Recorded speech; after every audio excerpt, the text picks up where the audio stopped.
There's a kind of Christmas they don't put on postcards.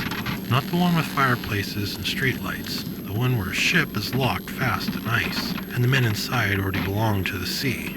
They just don't know it yet. So they set the table.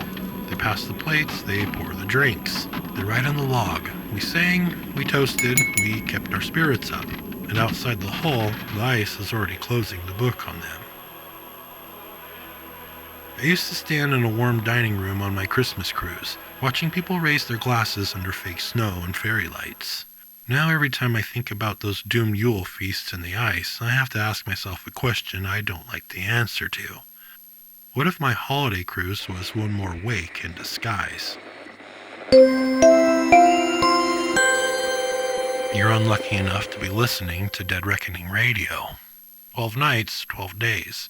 A Christmas voyage that never found its way back to shore. This is day 7, Yule and the Frozen Wakes. Tonight, we set my ship among the other expeditions that lit candles for Christmas, and vessels the sea had already claimed. If you stare at enough charts and old reports, you start to see a pattern in the winter ice. Take Franklin's Lost Expedition. A British voyage, 2 ships, HMS Erebus and HMS Terror, leaving England in 1845, sent to find the last pieces of the Northwest Passage and to take readings that might make navigation safer. 129 men, 2 proud vessels. They ended up icebound in Victoria Strait, near King William Island, stuck there for more than a year.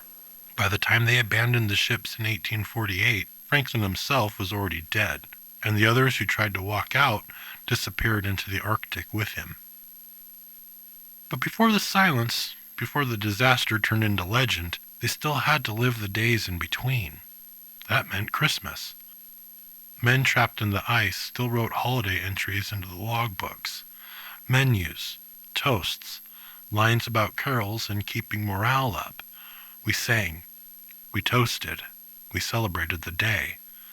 And then, blank pages, broken entries, search parties and rumors instead of updates. Other ships followed similar patterns, names like the Endurance echoing through the ice. Again and again, you see crews holding on to their rituals in the dark.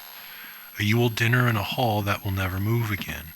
A hymn sung in a cabin that will soon be crushed. A toast to a future they will never see. Later sailors layered stories on top of the facts. They talked about cursed roots, bad omens, the feeling that the ice itself was watching them from just beyond the lantern light. Christmas became a kind of marker in those tales, a bright little island in the logbook that you can point to and say, here, right here. They were still trying to believe they'd make it, knowing from this side of history that the sea had already made up its mind.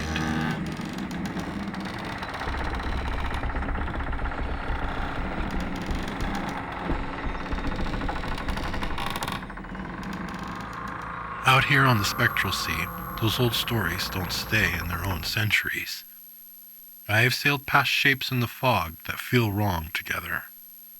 Hulks from different eras locked in the same band of mist, like somebody dragged them out of their proper pages and shelved them side by side. Ships that should never have seen each other sharing the same frozen wake. Charts don't show it, but the sea does. Polar expeditions, storm-wrecked traders, vessels that vanished on routine runs. All of them hanging in the same graveyard collage, their Christmas lights, if they ever had them, long since swallowed or stuck in a loop. My cruise ship is one of those shapes now. In the real world, we were just another holiday voyage. Depart the port, hit the warm stops, serve the seasonal menu, bring everyone home with sunburn and stories. In the Spectral Sea, we're another hulk drifting through a convergence we were never meant to understand. Our wake is frozen in its own way, not with ice, but with a kind of locked-in geometry that keeps us circling the same memories. The Yule dinner that should have been just one more line in the manifest now feels like it's sitting at the same table as Franklin's Christmas in the ice and all the others who toasted under a doomed sky.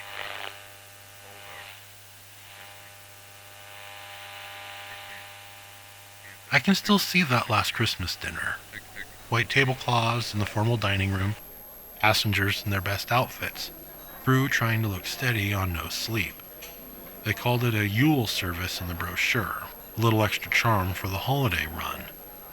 People posed for photos by the tree, they swapped small gifts at their tables. They raised glasses because that's what you do when the calendar and the music tell you it's time. From the bridge, looking down through the glass, it was like watching a painting, all warmth and color and certainty. But now, when I line that memory up next to the frozen wakes in the stories, those men on Erebus and Terror writing cheerful Christmas lines in logbooks that were already almost done, it hits different. I thought they were in the middle of the story. Really? They were at the end. And I keep thinking about my own itinerary.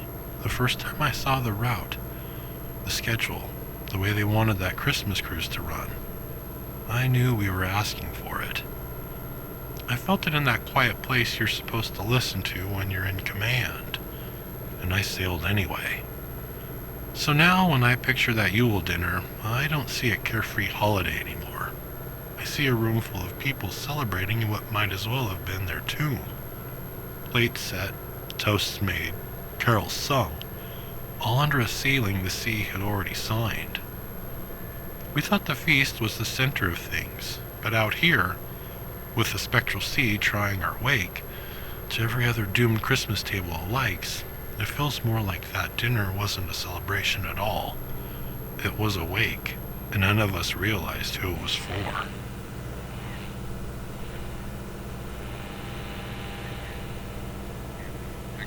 History leaves traces, logbooks, menus, passenger lists, little printed programs telling you where to be and when to smile. Those polar ships had them, so did mine. Out here, in this convergence, I've started to feel like the records themselves are part of the haunting. The way certain dates keep coming back, the way the same phrases seem to show up wherever I look, like someone or something is rewriting the paperwork to fit the story the sea once told. Tonight, we set the table next to Franklin and the others. Tomorrow, we open the books. We'll see what happens when the logs, the photos, and the Christmas cruise records decide they're not just keeping history, they're repeating it.